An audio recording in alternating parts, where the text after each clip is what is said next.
نحمده ونصلي على رسوله الكريم أما بعد فأعوذ بالله من الشيطان الرجيم بسم الله الرحمن الرحيم يا أيها الذين آمنوا اتقوا الله حق تقاته ولا تموتن إلا وأنتم مسلمون واعتصموا بحبل الله جميعا ولا تفرقوا واذكروا نعمة الله عليكم إذ كنتم أعداء فألف بين قلوبكم فأصبحتم بنعمته إخوانا وكنتم على شفا حفرة من النار فأنقذكم منها كذلك يبين الله لكم آياته لعلكم تهتدون صدق الله العظيم رب اشرح لي صدري ويسر لي أمري واحلل عقدة من لساني يفقهوا قولي واجعل لي وزيرا من أهلي آمين يا رب العالمين۔ غزوہ احد کے حوالے سے کل ہم بات دیکھ رہے تھے اور چونکہ وقت کی کمی سے ذرا تیزی سے چیزوں کو گزارا گیا تھا تو کچھ چیزیں جو اس میں باقی ہیں کچھ وہ بھی دیکھ لیتے ہیں، اس کے بعد انشاءاللہ ہم آگے چلتے ہیں۔ بلکہ اگر ہم یوں کہہ لیں کہ جو پچھلے 3 سال گزرے ہیں مدینہ کے ان سالوں کو بھی ایک ساتھ اگر سمرائز ہم کر رہے ہیں تو اس طرح سے ہے کہ اللہ کے نبی صلی اللہ علیہ وسلم مدینہ آمد آپ کی ہوئی ہے اور مشرکین مکہ کو یہ پریشانی شروع ہو گئی تھی کہ مسلمان ہمارے ہاتھ سے بچ کے نکل گئے ہیں اور اس علاقے میں چلے گئے جس علاقے میں اب اس بات کا زیادہ امکان ہے کہ ہمارے جو قافلے یہاں سے گزرتے ہیں تجارتی وہ ان کے رستے سے گزریں گے، ان کے علاقے سے گزریں گے اور یہ ان کو روکیں گے، اور اگر یہ ہمارے قافلے روکیں گے تو ہماری تجارت جو ہے وہ بند ہو جائے گی، اور اگر ہماری تجارت بند ہو گئی تو ہمارا گزر بسر کس طرح سے ہوگا۔ تو رسک تھا بہت بڑا، فائنینشیل رسک تھا بہت بڑا۔ اور دوسرا فائنینشیل رسک ان کا کیا تھا کہ اگر مسلمان قوت پکڑ جاتے ہیں اور قوت پکڑنے کے بعد اگر مسلمان مضبوط ہو کے اس علاقے پر سے غالب آ جاتے ہیں تو شرک ختم ہوگا، شرک ختم ہوگا تو جو خانہ کعبہ ہے اس میں جو بت پڑے ہوئے ہیں جن کی بنیاد پہ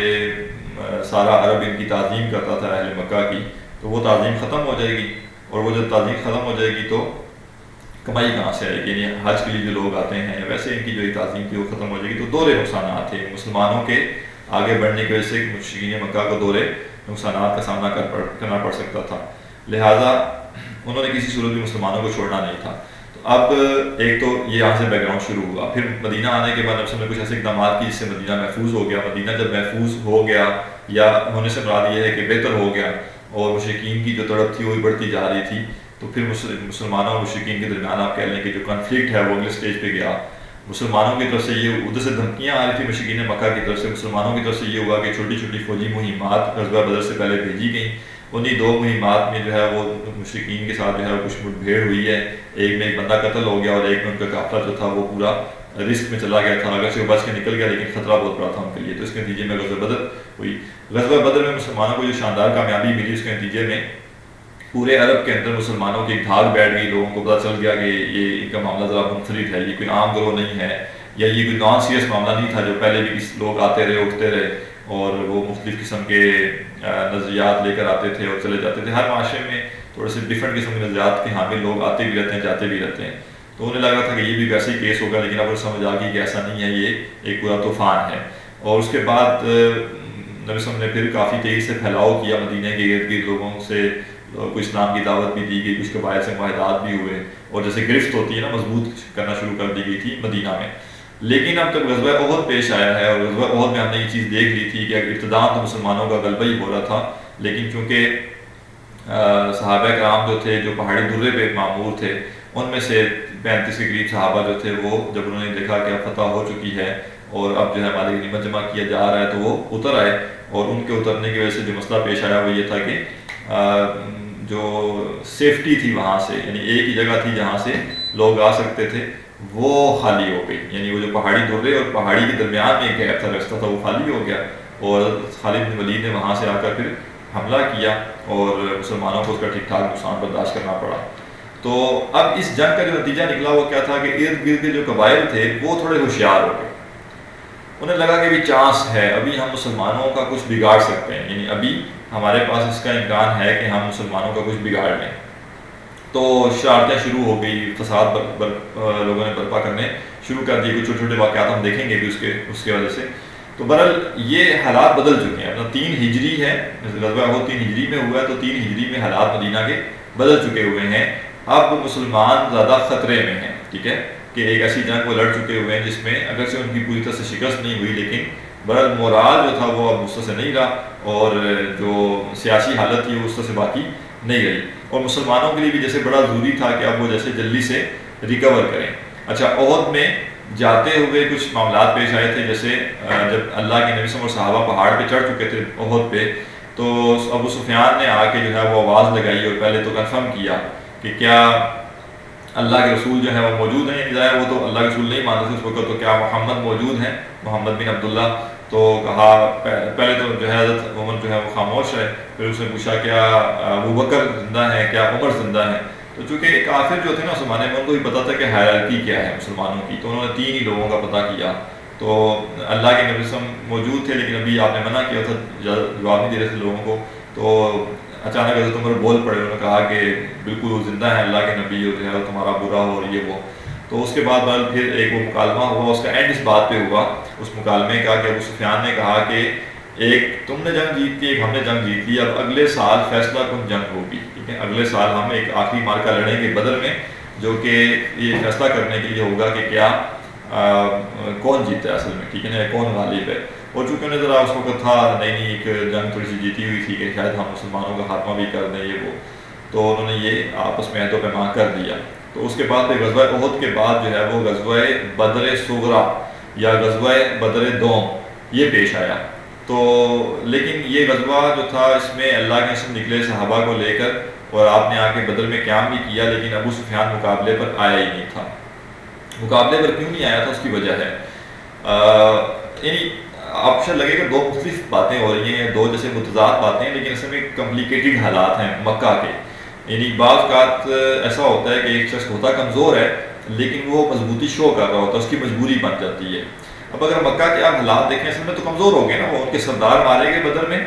احد میں بھی ان کا مالی نقصان بھی ہوا نا، جنگ تو لڑ گئے وہ، اور کچھ چلیں فتح بھی ان کو تھوڑی سی مل گئی، یا وہ ان کا ایک اپر ہینڈ رہا جنگ میں آخری مرحلے میں، لیکن ظاہر وسائل تو ضائع کر کے چلے گئے نا بہت سارے، ٹھیک ہے، اور نقصان ہو گیا۔ اسی طرح ان کے پاس لیڈرشپ نہیں ہے، بندے تیزی سے مسلمان ہو رہے ہیں، مدینے کی حالت یہ ہے کہ ارد گرد کے قبائل جو ہیں وہ مسلمان ہوتے جا رہے ہیں، تو جب مسلمان اوپر جا رہے ہیں تو کافی نیچے جا رہے ہیں، یعنی کفر کا جو طاقت ہے ایسے میں تو ایک ہی طبقہ ہے نا، ایک ہی سوسائٹی بڑی وہاں پہ موجود ہے، تو اس میں سے جب مسلمان بڑھنا شروع ہو جائیں گے تو کفر یا کافر کم ہونا شروع ہو جائیں گے۔ تو اب جب 4تھا سال آیا ہے ہجرت کا، تو مکہ میں ظاہر ہے کہ بہت بڑی تعداد نہیں باقی بچی تھی جو کہ اس طرح سے شرک کے اوپر یا کفر پہ اڑی ہو، یا مکہ والوں کے پاس وہ قوت اب باقی نہیں رہی تھی، اور مسلمان ابھی 313 نہیں رہے تھے، مسلمان اب ہزاروں میں چلے گئے تھے۔ تو اب جیسے یعنی شروع میں تو بہت ڈفرینس تھا، مسلمان بالکل چھوٹے سے تھے اور کافر بہت زیادہ تھے، اب یہ ڈفرینس کم ہوتے ہوتے یہ قریب آ چکا تھا، لیکن کچھ جو تھے وہ ٹکر کے قریب پہنچ چکا تھا معاملہ۔ تو ابو سفیان کو پتا تھا کہ احد میں بھی اصل میں ہمارا ایک چانس لگا ہے کہ ہم وہ پیچھے سے آ کے حملہ کر کے ہم جیت چکے ہیں، ورنہ تو اگر وہ نہ ہوتا تو جو ہماری شروع میں انہوں نے حالت کی تھی وہ بھی ان کو پتہ تھی۔ لہٰذا اس کے باوجود کہ وہ بدر کی احد کی جنگ میں ان کا ایک اپر ہینڈ تھا، غزوہ بدر دوم جو ہوا جو اس کے بعد ہوا تھا، اس میں انہوں نے عافیت اسی میں سمجھی کہ ہم مقابلہ نہ کریں اور واپس آ جائیں، یعنی اب وعدہ بھی کیا تھا نہ جاتے زیادہ بزدلی ہوتی، اور جا کے جو ہے وہ آدھے رستے سے واپس آ جانا جو ہے، اور ظاہر اس کا بھی یہ تھا کہ جی وہ جی قحط پڑا ہوا ہے اور یہ نہیں ہے وہ نہیں ہے، اب اگلے سال آئیں گے پھر جنگ کریں گے، جیسے ہمارے یہاں بھی ہوتا ہے کہ اپنا ناک بھی بچانا ہوتا ہے، فیس سیونگ بھی کرنی ہوتی ہے، تو فیس سیونگ کر کے جو ہے وہ واپس چلے گئے، جنگ نہیں ہوئی۔ لیکن جو احد کے جنگ کی وجہ سے جو ساکھ مسلمانوں کی خراب ہوئی تھی، جو ساکھ ان کی جو ہے وہ کمزور ہوئی تھی، اس کے نقصانات اس طرح سے ضرور ہوئے ہیں کہ لوگوں نے آگے پیچھے سے جو چھوٹے چھوٹے قبائل بھی تھے انہوں نے بھی جرأت کرنی شروع کر دی۔ مثلا اگر ہم یہ دیکھیں کہ ایک واقعہ پیش آیا جس میں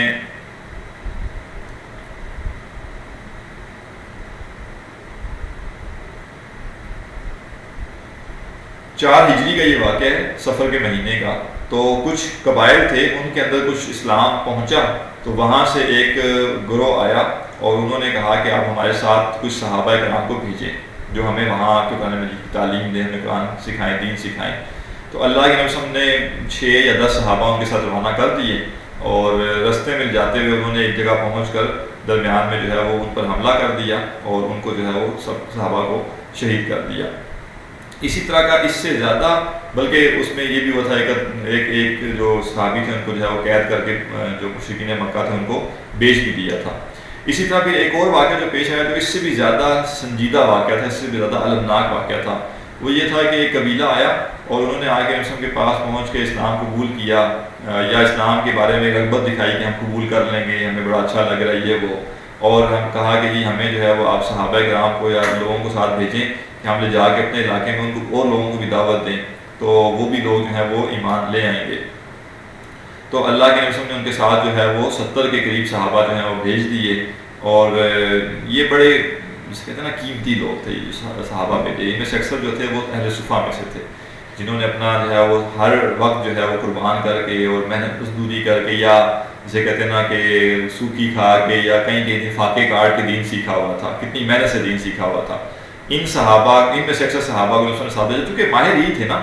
اب آپ اندازہ کیجئے کہ ہر سوسائٹی میں آپ کو ہر فیلڈ میں کچھ ایکسپرٹس چاہیے ہوتے ہیں، ڈاکٹرس چاہیے، کچھ آپ کو انجینئرس چاہیے، اور آپ کو چاہیے لائر چاہیے۔ کہ ایسا ہو سکتا ہے کہ ایک بندہ جو ہے وہ ڈاکٹر انجینئر یا وہ لائر بن جائے ایسے ہی بغیر کچھ کام کیے ہوئے، تو اسے ڈیڈیکیٹڈلی پڑھنا پڑتا ہے، ڈیڈیکیٹڈلی اس فیلڈ کے اندر گھسنا پڑتا ہے، تب جا کے وہ کر پاتا ہے۔ تو کیا ڈاکٹر بننے کے لیے 16-18 سال پڑھنا ضروری ہے، انجینئر بننے کے لیے ضروری ہے، اور سب کے لیے ضروری، تو کیا دین کے لیے بھی ضروری؟ دین کے لیے بھی ضروری ہے۔ تو صحابہ میں سے کچھ صحابہ تھے جنہوں نے اپنے آپ کو وقف کیا تھا اس کام کے لیے کہ وہ ہر وقت اللہ کے رسول کے پاس بیٹھتے تھے اور آپ سے جو ہے وہ دین سیکھا کرتے تھے، اور اس کی قیمت پے کر رہے تھے وہ۔ یعنی قیمت کا مطلب کیا ہے کہ اب ظاہر ہے جب وہ فل ٹائم دین سیکھیں گے تو کوئی جاب شاپ نہیں کر سکیں گے، میکسیمم بھی ممکن کیا ہوگا کہ کچھ وقت بیچ میں مل گیا تو جا کے جنگل سے کوئی لکڑیاں کاٹ کے لے آئے، وہ بیچ دی، کوئی کسی کا جو ہے وہ سامان اٹھا کے دے دیا، کوئی مزدوری 2 روپے 4 روپے مل گئی وہ لے لی، ٹھیک ہے، ایسے ہی ہے ان کا۔ یعنی یہ تو نہیں کہ پراپر جاب ہے کہ 9 to 5 جائیں گے، یا کوئی بزنس چل رہا ہے جس کو وہ چلا رہے ہوں گے، یا کوئی یہ بھی نہیں تھا کہ اس کو کسی ریاست قائم ہوتی تو ریاست جو ہے ان کی کوئی منتھلی جو ہے اسکالرشپ اس نے لگائی ہوتی، کچھ بھی نہیں تھا۔ بغیر کسی عوض کے، بغیر کسی آپ کہہ لیں کہ معاملہ طے کیے ہوئے کہ ہمیں یہ فائنینشیل بینیفٹ ملے گا یا نہیں ملے گا، یا ہماری اس کی سیلری ہوگی یا نہیں ہوگی، یہ صحابہ فل ٹائم لگے ہوئے تھے دین سیکھنے کے لیے، اور بہت قیمتی صحابہ تھے، نادار صحابہ تھے، فقراء صحابہ تھے، اور اللہ تعالیٰ کو ایسے لوگ بڑے پسند ہیں جو کہ اس درجے قربانی دے کے جو ہے وہ اپنے پیٹ خالی رکھ کے بھی دین سیکھیں اور آگے جو ہے وہ دین کا کام کریں۔ تو ظاہر ہے ان کا ایک بڑا رتبہ تھا، لیکن جب وہ ان کو لے کر گئے رستے میں ایک جگہ پہ جو ہے وہ انہیں روکا اور وہاں پہ ان کو حملہ کر دیا۔ اب تفصیلات میں نہیں جا رہا کہ اس قبیلے یہ قبیلہ لے کے گیا تھا، اس قبیلے نے حملہ کیا تھا، اس کو آپ انڈرسٹوڈ سمجھیں کہ وہ تفصیلات بہت زیادہ ہیں، اس سے ہم پھر اس چیز کو کور نہیں کر سکتے، وقت ہمارے پاس کم ہے۔ تو ان صحابہ کو شہید کر دیا۔ تو اللہ کے رسول جو ہیں ان کو اس واقعے کے بعد بہت شدید قسم کا رنج ہوا، بہت شدید قسم کا دکھ ہوا، اور آپ جو ہے وہ تقریباً 40 دن تک فجر کی نماز میں آپ جو ہے وہ دعائے قنوت جو ہوتی ہے، یا جسے ہم قنوت نازلہ کہتے ہیں، وہ آپ کرتے رہے، اور آپ نے جو ہے 40 دن تک ان قبائل کے اوپر جو ہے وہ بد دعا کی۔ اور اس طرح کے اور بھی واقعات پیش آئے کہ وہ کچھ لوگ آئے اور یعنی مدینے میں رہے، ان کی کچھ طبیعت خراب ہوئی تو وہ واپس جاتے ہوئے جو ہے وہ مسلمانوں کے جو ہے جانور لوٹ کے لے گئے، اور ان کا جو چرواہا تھا اسے قتل کر دیا، پھر وہ پکڑے گئے، انہیں پھر سزا دی گئی۔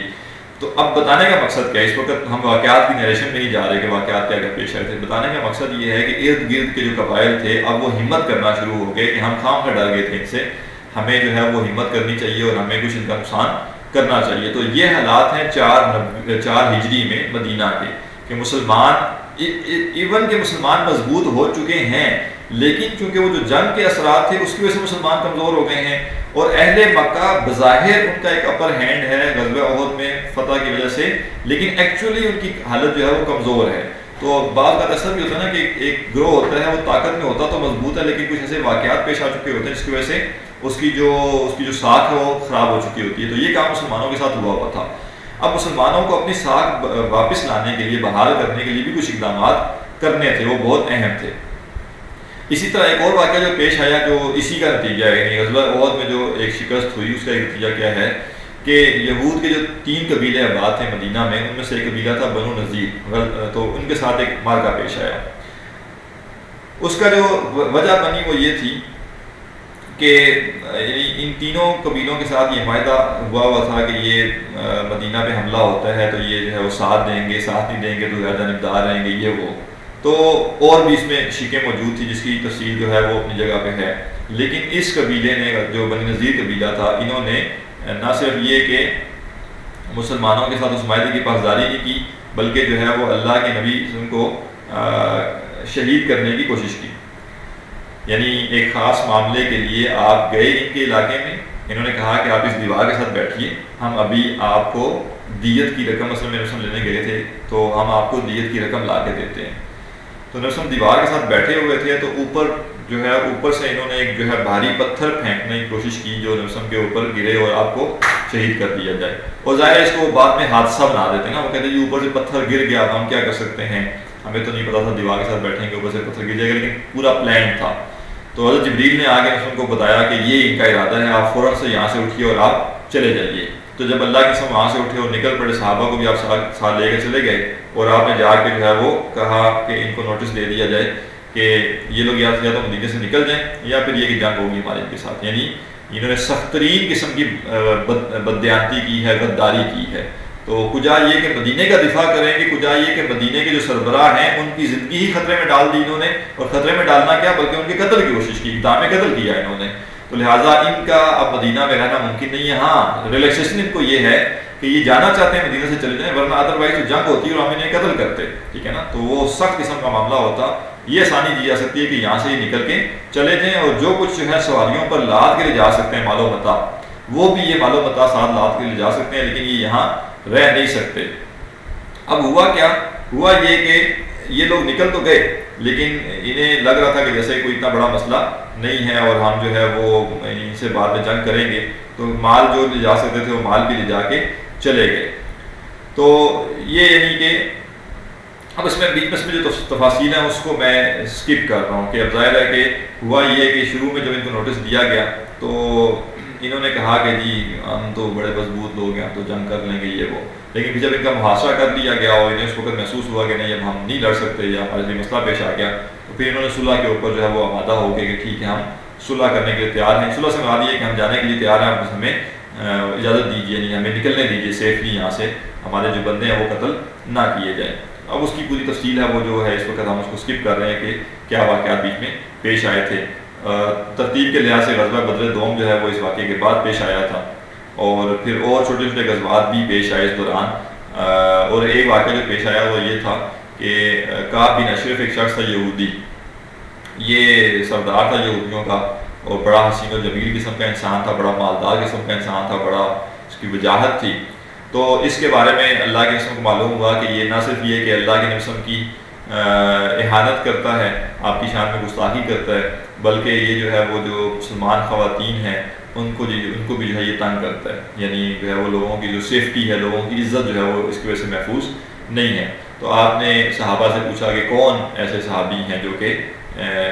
میری خاطر جا کے اس بندے کو جو ہے ٹھکانے لگائیں, یعنی اس بندے نے بڑی ایزا دی ہے تو کون ہے جو کہ جا کے اس کو قتل کرے گا. تو صحابہ میں سے کچھ صحابہ تھے, انہوں نے کہا کہ نہیں ہم اس کام کے لیے تیار ہیں, اور وہ گئے اور ایک پوری ٹیکنیک کے ذریعے جو ہے وہ اس کو انہوں نے ورگلایا اپنی باتوں میں, اور ورگلانے کے بعد جو ہے اسے باہر گھر سے نکالا اور باہر نکال کے ایک خاص طریقے سے قتل کیا. تو جیسے آپ کہہ سکتے ہیں کہ ہمارے ایک استاد ہیں وہ کہتے بھی ہیں کہ جیسے ٹارگٹ کلنگ ہوئی ہے اس کی, کہ اللہ کے سامنے متعین طور پہ ایک بندے کے بارے میں کہا کہ جاؤ اس کو پکڑو اور اس کو پکڑ کے جو ہے وہ باہر نکالو اور جو ہے وہ یعنی اس کو جو ہے وہ قتل کیا جائے, اس کو رستے سے ہٹایا جائے. تو اس شخص کو بھی جو ہے وہ قتل کر دیا گیا تھا. تو یہ سارے واقعات ہیں 3 اور 4 ہجری کے جو اس سے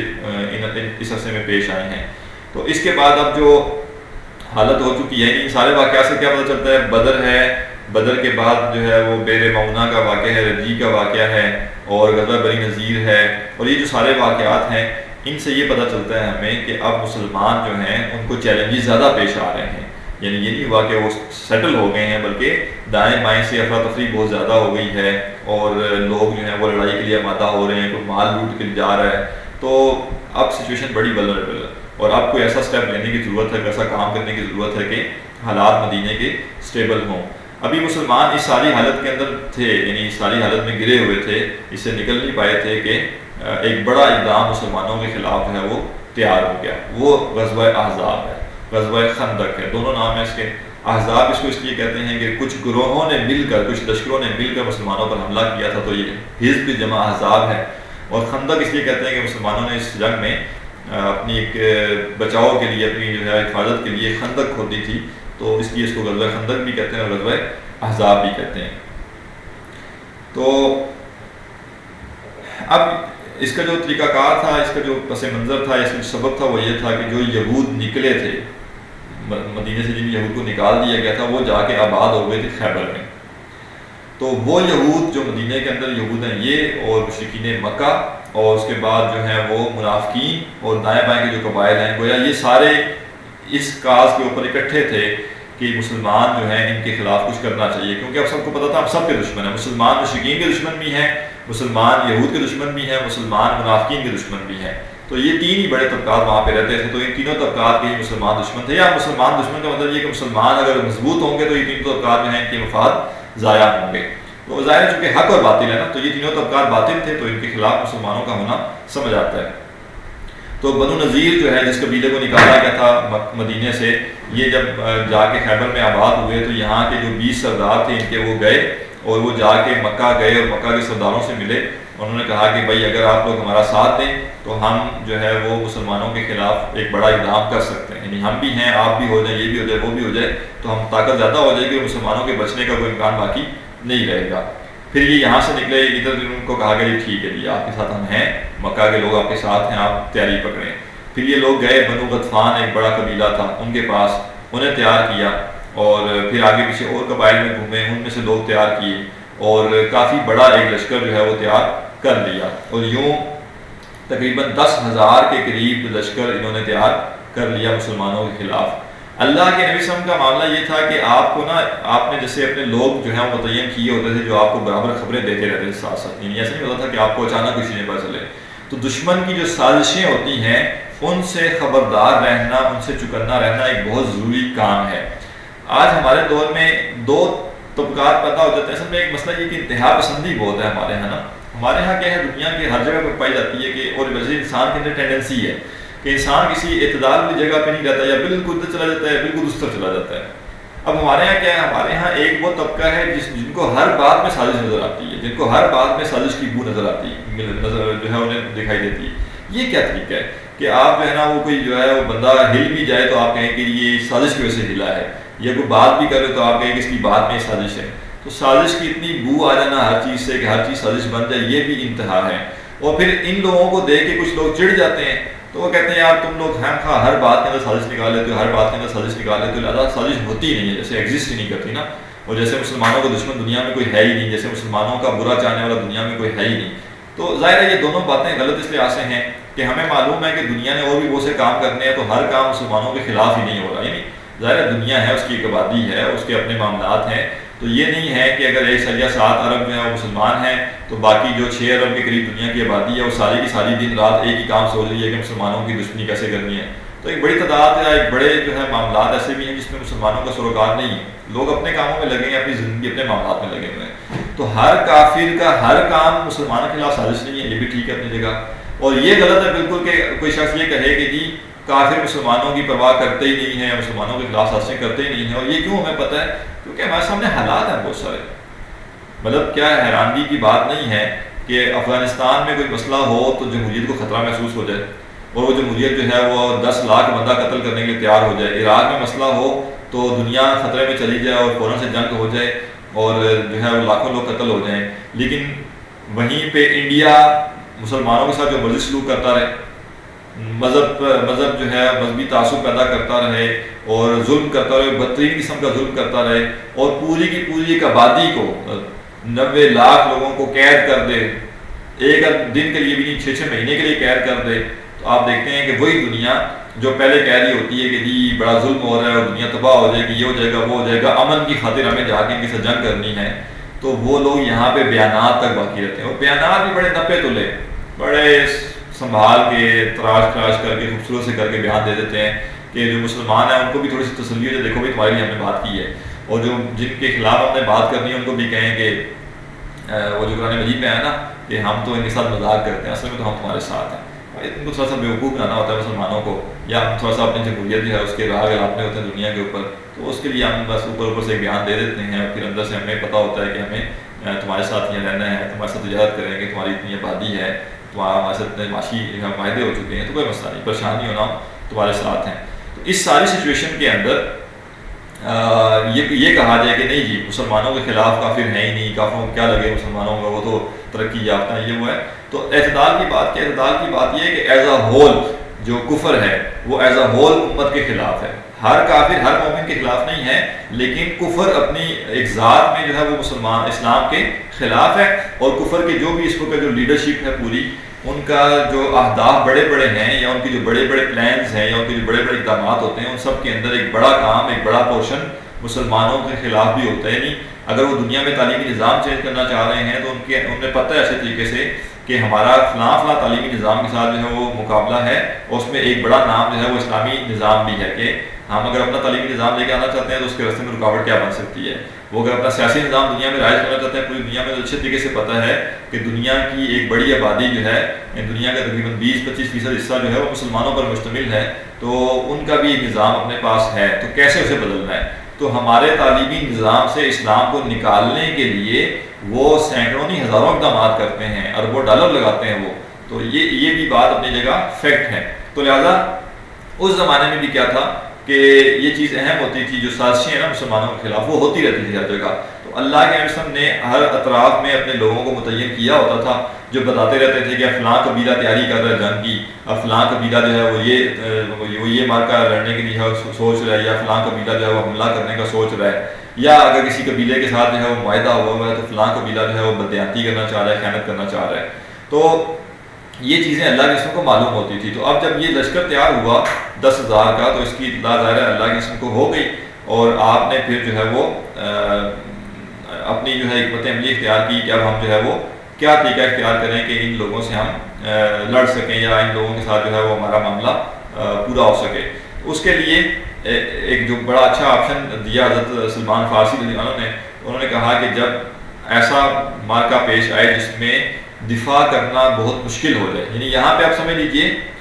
یہ جنگ جو تھی وہ اسباب کے درجے میں امپاسبل تھی. میں غور کر رہا ہوں، غور سے یہ لفظ سنیے کہ اسباب کے درجے میں، اللہ کے لیے کوئی چیز بھی ناممکن نہیں ہے. اسباب کے درجے میں کیوں ممکن نہیں تھی کہ بل مسلمان کل ملا جلا کے اگر ہوں گے بھی تو 2,500-3 ہزار ہوں گے، اور مشرکین اور یہود اور یہ سارے مل کر جو قبائل آ رہے تھے یہ تقریباً 10,000 کا لشکر لے کر آ رہے تھے. تو وسائل بہت ہی زیادہ تھے ان کے، ٹھیک ہے نا. اور دوسرا بڑا مسئلہ کیا تھا کہ اگر اوپن جگہ پہ میدان میں جا کے لڑائی ہوتی ہے تو یہ کوئی ایک قبیلہ تو آیا نہیں لڑنے کے لیے نا، یہ تو اب جیسے پورا عرب اکٹھا ہو گیا. یوں کہہ لیں عرب کے اندر اس سے بڑا لشکر تیار نہیں ہو سکتا تھا مسلمانوں کے خلاف. جیسے آپ اپنے سے دگنے لشکر سے یا اپنے سے دگنے دشمن سے لڑ رہے ہیں اور اچانک اس کی جیسے 3 اور اس کے ساتھ مل جائے تو ظاہر ہے اب یہ 1:2 بھی نہیں رہے گا، یہ بہت بڑا فرق پیدا ہو جائے گا. تو مسلمان ابھی عہد کے بعد 2 سال ان کو گزرے ہیں، کوئی بہت بڑی تعداد کی ڈبل نہیں ہو گئی یا صدر نہیں ہو گئی، تو بچے عورتیں سب ملا کے شاید 2-2.5 ہزار لوگ ہوں گے، اتنی آبادی ہوگی مدینہ کی. تو عافیت یہی تھی، مناسب معاملہ یہی تھا کہ مدینہ کے اندر رہ کے لڑا جائے، اور مدینہ کے اندر رہ کے لڑنے کا فائدہ یہ ہوگا کہ ہم اپنا دفاع کر سکیں گے، یعنی ایک اس لمیٹڈ ایریا نا، تو لمیٹڈ ایریا کو سیکیور کیا جا سکتا ہے. لیکن اگر مسلمان عام طور پہ سیکیور کرتے تو شاید اسباب کے درجے میں وہ نہ سیکیور کر پاتے. تو یہ اللہ ہی کی مدد تھی. ہم بعض وقت اللہ کی مدد کا یہ مطلب سمجھ رہے ہوتے ہیں کہ اوپر سے کوئی فرشتہ اترے گا تو وہ اللہ کی مدد ہوگی، ضروری نہیں ایسا. بعض اوقات آپ پریشان ہوتے ہیں کسی مسئلے میں، آپ کو حل نظر نہیں آ رہا ہوتا، آپ کو وے آؤٹ نہیں مل رہا ہوتا، ایک بندہ آ کے آپ کو ایک مشورہ دے جاتا ہے اور وہ مشورہ آپ کا کام آسان کر دیتا ہے، تو یہ بھی اللہ کی مدد ہوتی ہے. تو اللہ تعالیٰ اپنی مدد مختلف طریقوں سے کرتا ہے. تو ایک تو بہت بڑی جو ہے اللہ تعالیٰ نے مدد مسلمانوں کے لیے کی کہ حضرت سلمان فارسی کے ذریعے مسلمانوں کو یہ تجویز دے دی گئی، یہ آپشن دے دیا گیا کہ وہ خندق کھودیں. خندق کیا ہوتی ہے؟ خندق اتنا بڑا گڑھا ہوتا ہے، اتنی اس کی وڈتھ ہوتی ہے کہ کوئی گھوڑا جم کر کے نہ آ سکے، کوئی بندہ جم کر کے اندر داخل نہ ہو سکے، یا کسی بندے کو جو ہے وہ کسی طریقے سے اندر داخل نہ کیا جا سکے، یعنی وہ پار نہ ہو سکے اس سے. اور گہرا بھی اتنا ہو کہ اگر کوئی نیچے گر جائے تو پھر نیچے سے اوپر نہ آ سکے. اور یہ بھی کافی نہیں ہے، بلکہ اس کے بعد اگر یوں ایک جو ہے وہ ایک لینتھ میں ایک گڑھا بڑا سا کھودا گیا ہے جو 15-20 فٹ چوڑا ہو اور 15-20 فٹ گہرا بھی ہو، تو اس کے بعد پھر اندر والی سائڈ پہ آپ کو مورچے بھی بنانے ہیں کہ اگر کوئی قریب آتا ہے اس کے خندق کے تو آپ مورچوں سے تیر برسا کے یا نیزے مار کے اس پہ حملہ بھی کر سکیں. کیونکہ اگر بڑی تعداد میں لوگ اس کے قریب آ جائیں گے تو وہ تو ظاہر ہے مٹی ڈال کے یا چیزوں کو فل کر کے بھی آ سکتے ہیں، وہ پل بھی بنا سکتے ہیں، کچھ بھی کر سکتے ہیں. تو یعنی فائدہ کیا ہوتا ہے خندق کا؟ ایک تو یہ دشمن اور اپنے لشکر کے درمیان ڈسٹنس پیدا ہو گیا، اور دوسرا یہ کہ ان کے اوپر حملہ کرنا آسان ہو گیا. آپ سیف مورچوں میں موجود ہیں اور وہ جو ہے وہ بالکل کھلی جگہ پہ سامنے موجود ہے. اب جو لشکر چل کے آ رہا ہے 10,000 کا، یہ ویسے ہی چل کے آئے تھے جیسے 65 میں انڈینز جو تھے وہ یہ کہہ رہے تھے کہ صبح کا ناشتہ جا کے ہم لاہور میں کریں گے، ٹھیک ہے نا. تو بالکل انہیں پورا یقین تھا کہ یہ تو چٹکی میں ہم ایسے کام ختم کر دیں گے. تو یہ لشکر بھی پورے یقین کے ساتھ آیا تھا کہ یہ جنگ فتح یقینی ہے. مطلب جسے کہتے ہیں نا عاجزی کے ساتھ بھی اگر وہ اس بات کو سوچتے کہ کیا ہم یہ جنگ جیت سکتے ہیں کہ نہیں, تو ان کی رائے یہ بنتی کہ نہیں بھائی ہم عاجزی سے بھی لڑیں تو یہ جنگ ہم جیت جائیں گے, مسلمانوں کا آج خاتمہ کر دیں گے. کیونکہ اب جسے کہتے ہیں نا کہ نیٹو آ گئی نا, ٹھیک ہے نا, یہ اصل میں جنگ کیا ہے, اب یہ مسلمان ورسز نیٹو تھے نا. تو یہ آپ دیکھیے گا نیٹو کا بھی کانسیپٹ کوئی جدید نہیں ہے نا, سارے جو دشمن ہیں وہ مشرک بھی اکٹھے ہو گئے, یہودی بھی اکٹھے ہو گئے. حیران کن بات ہے, ایک اہل کتاب میں سے اور ایک بالکل مشرک ہے, بت پرست ہے, لیکن اب سارے مسلمانوں کے خلاف اکٹھے ہو گئے ہیں. تو نیٹو ورسز مسلمان اس وقت یہ لشکر تھا اور یہ جنگ ہونی تھی, تو ان کو یقین تھا کہ نہیں جی ہم تو فتح یاب ہو کر ہی رہیں گے. معاملہ کیا ہوا, جب وہ پہنچے ہیں یکدم تو انہوں نے دیکھا یہ کیا, خندق جو تھی وہ عرب کا دستور تھا ہی نہیں. کسی کے وہم و گمان میں نہیں آ سکتا تھا کہ مسلمان ایک خندق کھود کے, ایک گڑھا کھود کے, لمبا سا, گڑھے سے چھوٹا سا گڑھا نہیں, پوری لینتھ میں جتنی بھی باؤنڈری بنتی ہے تو وہ سارا گڑھا کھود دیا گیا, وہ پار ہو نہیں سکتے. اور مدینہ کی آبادی اس طرح کی ہے کہ مدینہ کے دو اطراف پہ پہاڑ ہیں, ایک سائڈ سے جو رستہ تھا خندق والا یہ بند کر دیا گیا, اور ایک سائڈ پہ جو باغات تھے یا قلعے تھے یہودیوں کے, تو رستہ نہیں تھا اصل میں, رستہ یہی والا تھا انٹر ہونے کا. لشکر پہاڑوں پر چڑھ کر نہیں آ سکتا, اور ویسے بھی جو عرب کے جو پہاڑ ہیں نا وہ مارگلہ کے پہاڑوں کی طرح نہیں ہیں جس پہ لوگ جو ہے وہ شوق سے جا کے چڑھیں اور جو ہے وہ ہائکنگ بھی کرتے پھریں. وہ بہت طرح کے پہاڑ ہیں, ان پہ چلنا آسان نہیں ہے, تو رستہ بند ہو گیا. اب جب یکدم یہ پہنچے ہیں اور پھر اسے سمجھ بھی گئے ہیں کہ صبح کا ناشتہ جا کے مدینہ میں کریں گے اور سب صفایا کر دیں گے, تو دیکھا آگے جانے کا تو رستہ ہی نہیں ہے. اب کیا کریں گے, پڑاؤ ڈالیں گے. جو لشکر پڑاؤ ڈالنے کی نیت سے آئے نہ ہو تو جب وہ پڑاؤ ڈالے گا تو کھائے پیے گا کہاں سے, 10,000 لوگ ہیں نا, کہاں سے کھائیں پیئیں گے. ٹھیک ہے ذرا سادہ زمانہ تھا تو ٹھیک ہے جی, وہ ان کو چوری پھیری, وہ ذبح کر لیا, اس کو جو ہے وہ کچھ ہلکا سا پکا شا لیا, اس کو کھا لیا. تو ہمارے یہاں تو یہ سالن بھی تیار ہو جائے تو ہم کہتے ہیں نان نہیں ملیں گے تو کھانا کہاں سے کھائیں گے, تو ادھر تین چکر بھی نہیں تھا گے. لیکن آپ کب تک کریں گے, ساتھ سامان لائے نہیں ہے اتنا. اگر 3 دن قیام کا سامان لائے ہوئے ہیں کہ پتہ ہے کہ بھائی جائیں گے آج صفایا کر دیں گے مسلمانوں کا, اگلے 3 دن کھا پی کے عیاشی کر کے واپس آ جائیں گے, تو اب کیا کریں گے. اب پڑاؤ ڈالنا پڑا, جب پڑاؤ کیا تو اس کے بعد مسئلہ پیدا ہو گیا کہ کھانا پینا یہ سب سپلائز کہاں سے آئیں گی, اور اپنے علاقے سے دور نکل کے آ چکے ہوئے ہیں. خیر لگے رہے, کوششیں بھی کی اس کو پھیلانے کی, وہ کامیاب نہیں ہو سکی, اور وہاں بیٹھے رہے. لیکن حالت بڑی سخت تھی. حالت کیوں سخت تھی کہ ممکن تو تھا نا, یہ پاسبل تھا کہ کسی بھی جگہ سے جو خندق ہے وہ بند کر دی جائے, اور خندق بند کرنے کے بعد جو ہے وہ لشکر جو ہے وہ اندر داخل ہو جائے, اور کوششیں بڑی ہو رہی تھی. اور یہ امکان بھی تھا کہ جو یہودیوں کا ایک قلعہ ہے جس میں سے رستہ ہو سکتا ہے ان کے آنے کا, اگر وہ بدعہدی کر دیں تو اب مسئلہ سنگین ہو جائے گا. تو یہ بھی امکان تھا, اور ہوا بھی ایسے ہی کہ کچھ وقت گزرا تھا, ابھی کچھ دن گزرے تھے, سخت تنگ آ گئے تھے جو مشرک تھے یا جو لشکر پورا آیا ہوا تھا. تو انہوں نے جا کے جو ہے اس قبیلے سے بات کی کہ بھائی ہمیں آپ یہاں سے جانے دیں, ہمیں یہاں سے رستہ دیں, ہم یہاں سے اندر سے جائیں گے اور مسلمانوں کے خلاف جو ہے وہ جنگ کریں گے اور ہم جیت جائیں گے. اب جو قبیلہ تھا بنو قریظہ, انہیں اندازہ تو تھا کہ بڑا سینسٹیو معاملہ ہے, اگر ہم بددیانتی کر دیتے ہیں اور یہ لوگ جنگ لڑنے کے بعد بھی ہار جاتے ہیں جیسے کہ اس سے پہلے یہ کرتے رہے, تو ہم تو مدینہ کے اندر آباد ہیں, ہم تو مر جائیں گے, مسلمان ہمیں تو نہیں چھوڑیں گے.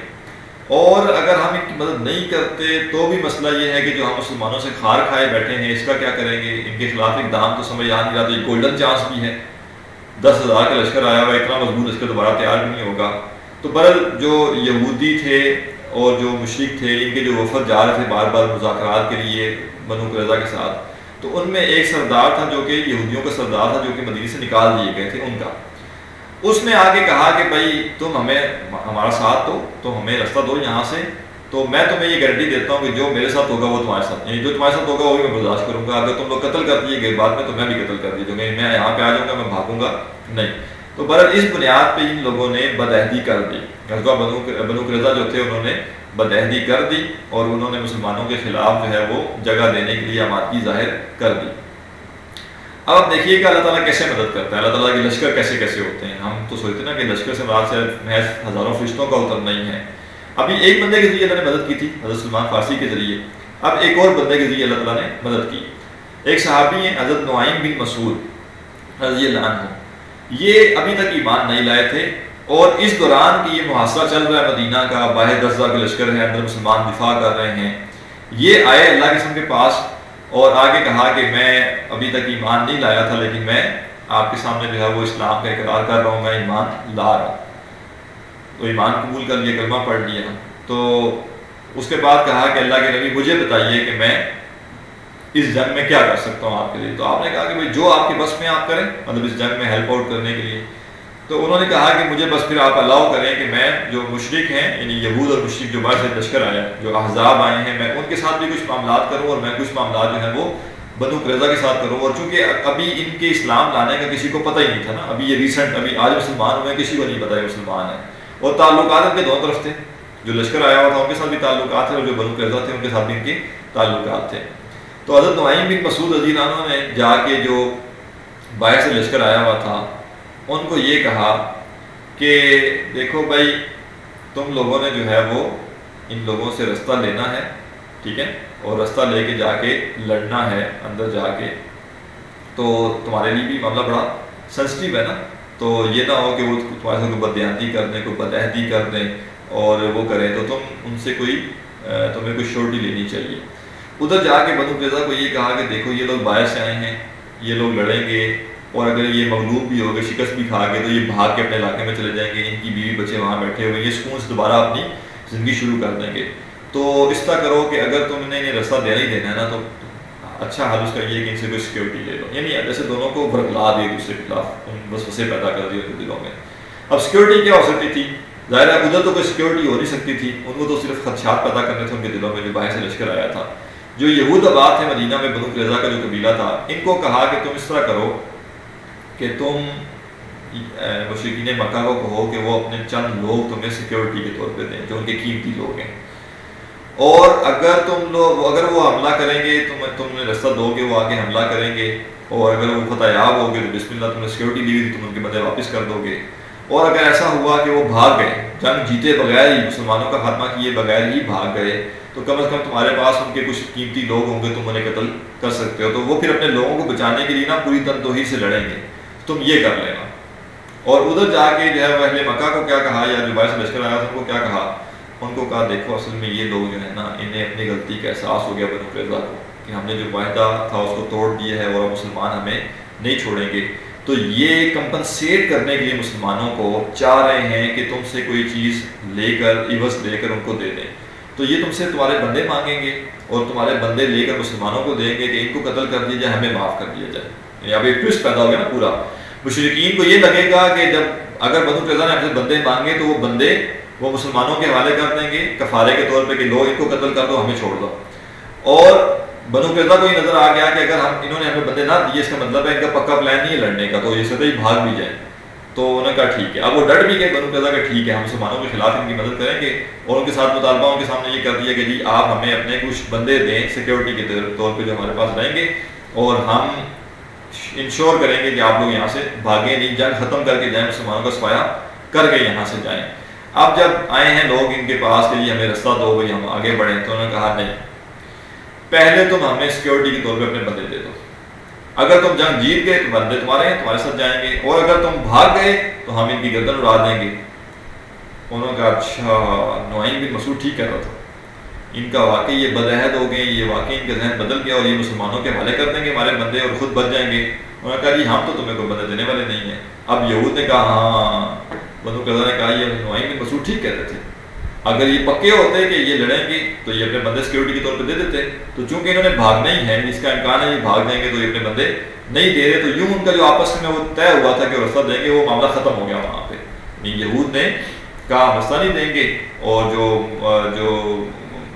لشکر والے تھے انہوں نے کہا چونکہ یہ بندے مانگ رہے، بندے ہم دینا افورڈ نہیں کر سکتے، لہٰذا ہم بھی نہیں لیتے ہیں اس رستہ. تو یہ معاملہ ختم ہو گیا. اب دیکھیں ایک بندے کے ذریعے اللہ تعالیٰ نے مسلمانوں کی مدد کی ہے کہ ایک بندہ جو ہے وہ بندہ بھی کیا کر رہا ہے، اپنی زبان سے جا کے اس نے ایسے حالات پیدا کر دیے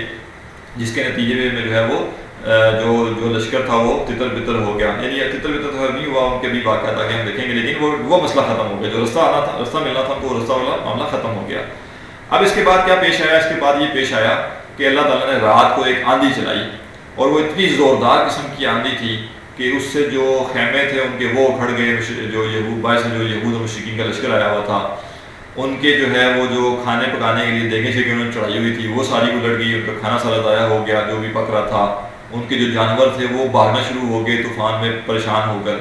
تو تھوڑا وقت گزرا تو انہیں لگا کہ ہم قیام کر ہی نہیں سکتے یہاں پہ. تو اور ویسے بھی جو انہیں لگ رہا تھا کہ رستہ مل نہیں رہا. ایک چوائس تھی,